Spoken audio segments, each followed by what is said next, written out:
영화 어벤져스의 최종 빌런인 타노스는 인피니티 건틀렛을 이용하여 행성을 지배하고 있는 종족의 절반을 무작위로 죽여버린다. 또 다른 영화 킹스맨의 악당 발렌타인은 사람들의 몸속에 폭탄을 심어 대부분의 인류를 제거할 계획을 세운다. 이들이 이런 짓을 하는 이유는 하나다. 행성의 개체수는 끊임없이 늘어날 것이고 그로 인해 한정된 자원이 고갈되거나 행성의 환경이 파괴될 수 있으므로 개체수의 절반 혹은 대부분을 제거해야 한다는 것이다. 이들의 주장이 터무니없다고 생각하는가? 믿기지 않겠지만 이와 같은 생각이 18세기 영국을 시작으로 시대를 지배한 적이 있었다. 18세기 경제학자이자 인구 통계학자인 토마스 멜서스는 인류와 식량의 상관관계를 분석하였는데 인구는 기하급수적으로 증가하지만 식량은 산술급수적으로 증가한다는 것을 알았다.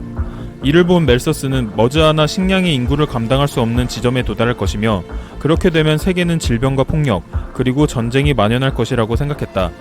이에 그는 황당한 주장을 하였는데 모두의 이익을 위해 인구를 줄여야 하며 그러기 위해 도시 빈민들에게 이루어지는 복지제도를 폐지해야 한다고 했으며 한술 더 떠서 하층민의 출산 제한, 전쟁 등의 극단적인 방법까지 주장하였다. 물론 이러한 극단적인 주장은 문제가 있지만 당시 농업기술로는 생산할 수 있는 식량은 한계가 있었고 인구가 계속 증가하여 식량 부족을 겪을 것은 사실이었다. 즉 식량 생산이 늘어나는 인구를 감당할 수 없게 되는 것이다. 하지만 우리를 보면 식량 부족과는 관련이 없어 보인다.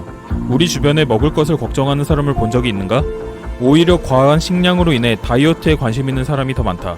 멜서스의 주장이 나온 18세기 10억 명이었던 세계 인구가 현재 70억 명이 넘었음에도 불구하고 인류가 식량 문제를 겪지 않는 이유는 무엇일까? 식량 문제를 해결하기 위해서는 농업의 발전, 즉 식물의 성장이 효율적이고 빠르게 일어나도록 하는 방법이 필요하다. 빠른 식물의 성장을 위해서는 토양에 영양분을 공급하는 것이 중요한데 그 영양분 중 중요한 것이 질소이다. 질소는 공기의 약 80%를 차지할 정도로 매우 많이 존재하는데 문제는 공기 중의 질소는 질소 원자가 두 개가 결합한 형태로 존재한다는 것이다. 게다가 질소끼리 삼중결합, 즉 결합이 3개나 존재하여 쉽게 떨어지지도 않아 토양에 고정되기 어렵다. 따라서 질소를 토양에서 이용하기 위해서는 질소의 다른 형태가 필요했는데 처음 이용한 것이 말의 배설물이었다. 똥 속에는 암모니아와 같은 질소 화합물이 포함되어 있기 때문이다. 암모니아는 질소 원자 1개에 수소 원자 3개가 결합한 분자로 식물들이 필요한 질소를 공급해주기 좋은 물질이었다. 19세기 영국에서는 빈민들이 도로에서 말똥을 모두 가져가 농부들에게 팔았을 정도로 배설물이 비료로 많이 사용되었다. 하지만 인구는 계속 증가하고 있었고 식량 문제는 더욱 대두되었다. 배설물에는 암모니아가 소량 포함되어 있어 비료로서의 가치가 낮았다. 토양에 질소를 공급할 수 있는 다른 방법이 필요했다. 이때 1908년 이 대머리 독일의 화학자 프리츠 하버가 암모니아 합성에 성공한다.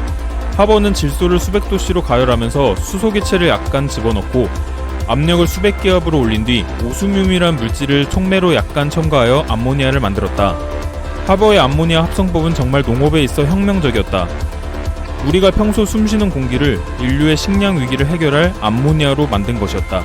암모니아를 통해 인공 비료를 쉽고 값싸게 만들 수 있었다. 농부들은 더 이상 똥을 모을 필요가 없었다. 인공 비료가 대중화된 지 3년 만에 식량 생산량은 인구 증가량의 2배를 기록하였다. 하버는 식량 부족으로 인한 기아에서 수백만 명을 구했으며 오늘날 70억 명의 세계 인구가 굶주리지 않고 살아갈 수 있게 해주었다. 여기까지만 들으면 하버가 식량 위기에 놓인 인류를 생각해서 암모니아 합성법을 개발한 인류애를 가진 과학자로 생각될 것이다. 하지만 정말 하버는 인류를 생각해서 암모니아 합성법을 개발하였을까?